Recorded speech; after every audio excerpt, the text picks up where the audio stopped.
Assalamualaikum warahmatullahi wabarakatuh. Perkenalkan, nama saya Dinda Oktaviani Perdana, kelas C5 Manajemen, dengan nomor pokok mahasiswa 101200096. Di video ini saya akan merisum materi dari pertemuan 2 sampai 5 sebagai tugas UTS Pendidikan Agama 2. Hajatul Insan ila Rasul atau kebutuhan manusia kepada Rasul. Setiap manusia diciptakan oleh Allah Subhanahu wa taala dengan fitrah, di mana manusia bersih, suci dan mempunyai kecenderungan yang baik dan ke arah positif, yaitu ke arah Islam.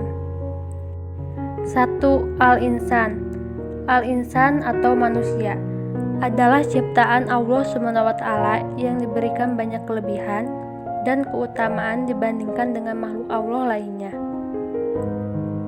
Di antara kelebihan manusia adalah fitrah. Agama Allah yang dijadikannya kepada manusia sesuai dengan fitrahnya. 2. Fitrah. Fitrah yang ada pada manusia dapat menilai baik, buruk tingkah laku masyarakat ataupun dirinya. Ini disebabkan karena fitrah dimiliki oleh manusia semenjak ia lahir, baik dilahirkan oleh ibu bapak kafir ataupun jahiliyah. Kecenderungan yang baik senantiasa membawa manusia ke arah Islam, seperti pengakuan kepada Allah sebagai pencipta. Perubahan fungsi dan peranan fitrah ini terjadi karena pengaruh lingkungan, termasuk pengaruh ibu, bapak, ataupun lingkungan sosial, yang menjadikan manusia berubah dari fitrah kepada Nasrani, Yahudi, dan Majusi, juga disebabkan oleh pengaruh ibu bapaknya. 3. Hidayatul Rasul. Jika kita hendak mengikuti perintah Allah, maka kita mesti mengikuti perintah Rasul. Apabila kita ingin mengasihi Allah, maka kita perlu petunjuk Rasul. Kaidah ini adalah kaidah yang rabbani, dibawa oleh Islam. Oleh karena itu, Syahadatain pun terdiri dari pengakuan kepada dua, yaitu Allah dan Rasulnya. Mengikuti petunjuk Rasul berarti kita mengikuti jalan agama Allah yang mempunyai langit dan apa-apa yang di bumi. 4. Ibadah Sahih. Ibadah Sahih adalah ibadah yang menyembah Allah dengan panduan mengikuti Rasul. Rasul sebagai penerima wahyu dari Allah harus diikuti dan sebagai keperluan bagi kita untuk menjadikannya sebagai contoh dan petunjuk dalam menjalankan ibadah yang benar. Ma'rifatul Rasul. Ta'riful Rasul atau pengertian tentang Rasul.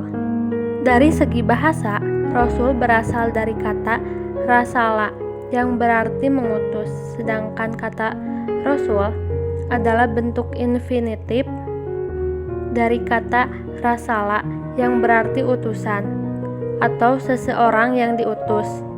Adapun secara istilah kata Rasul artinya adalah seorang laki-laki yang dipilih dan diutus oleh Allah dengan membawa risalah kepada umat manusia. Namun perlu diingat, tidak semua orang yang membawa risalah ajaran dan menjadi qudwah dapat disebut atau diakui sebagai Rasul. Karena Rasul-Rasul yang diutus oleh Allah Subhanahu wa taala memiliki ciri-ciri khusus. Di antaranya sebagai berikut. Pertama, memiliki asifatul asasiyah, yaitu sifat-sifat asasiyah, yakni sifat-sifat dasar yang layak baginya. Misalnya sifat sidik yang artinya jujur, amanah yang artinya terpercaya, tabligh yang artinya menyampaikan, dan patonah yang artinya cerdas.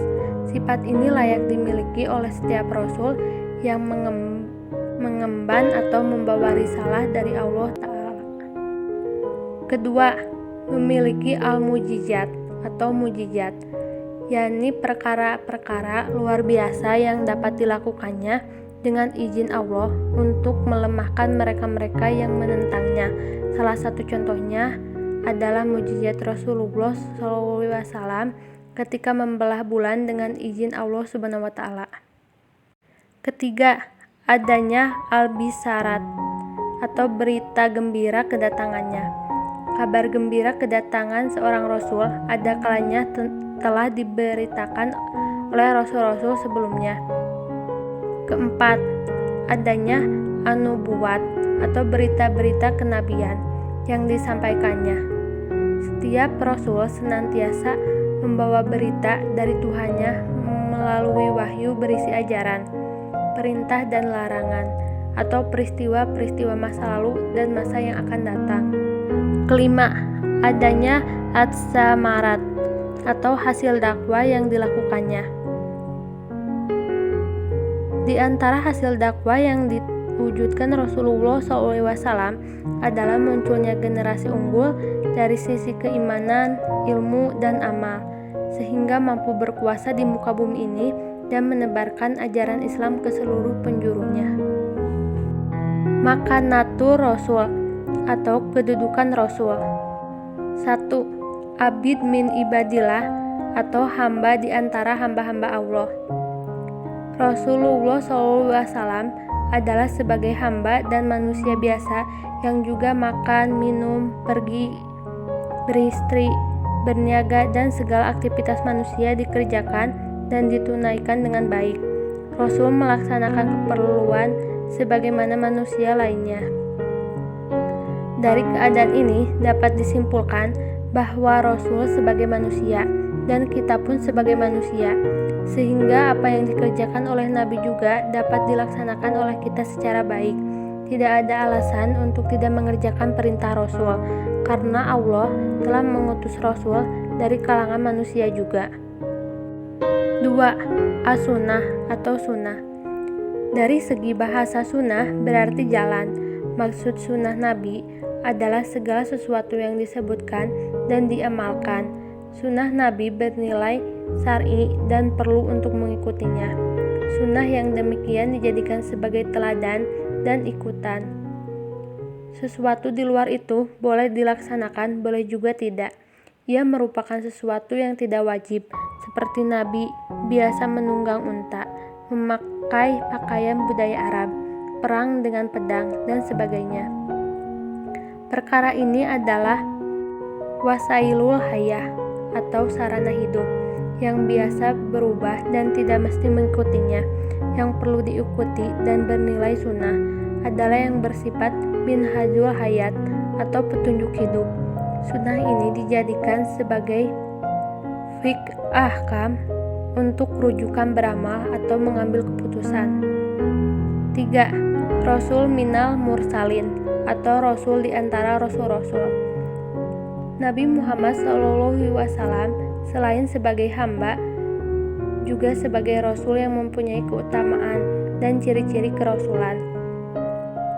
Muhammad seperti Rasul lainnya juga mempunyai mukjizat dan tugas-tugas mulia. Walau bagaimanapun, Rasul juga seperti manusia yang akan meninggal pada saatnya. Sifat-sifat Rasul. Rasulullah Muhammad SAW memiliki sifat-sifat kerasulan. Di antaranya, yang pertama al-basariyatul kamilah, yang artinya kemanusiaan seutuhnya. Sebagai manusia biasa yang mendapat wahyu, beliau dan rasul-rasul lainnya tidak berhak mendatangkan hal baru yang tidak dikehendaki Allah. Kedua, al-ismah, yang artinya terpelihara dari kesalahan dan dosa. Ketiga, asidku, yang artinya jujur. Jujur adalah sifat utama yang harus dimiliki setiap insan, terlebih bila ia adalah orang yang mengajak kepada nilai-nilai luhur dan mengabarkan hal-hal gaib. Keempat, al-patonah, yang artinya cerdas. Kelima, al-amanah, yang artinya terpercaya. Dan keenam, at-tabligh, yang artinya menyampaikan risalah. Ketujuh, al-iltizamul kamil, yang artinya komitmen yang sempurna terhadap kebenaran. Kesimpulannya, Rasulullah SAW ala kulukin azim, yang artinya berada di atas akhlak yang agung. Beliau memiliki akhlakul Quran, yang artinya akhlak Al-Quran. Maka kewajiban kita selaku umatnya adalah menjadikan beliau sebagai uswatun hasanah, yang artinya suri teladan yang baik. Sekian video yang dapat saya sampaikan, semoga bisa bermanfaat. Terima kasih.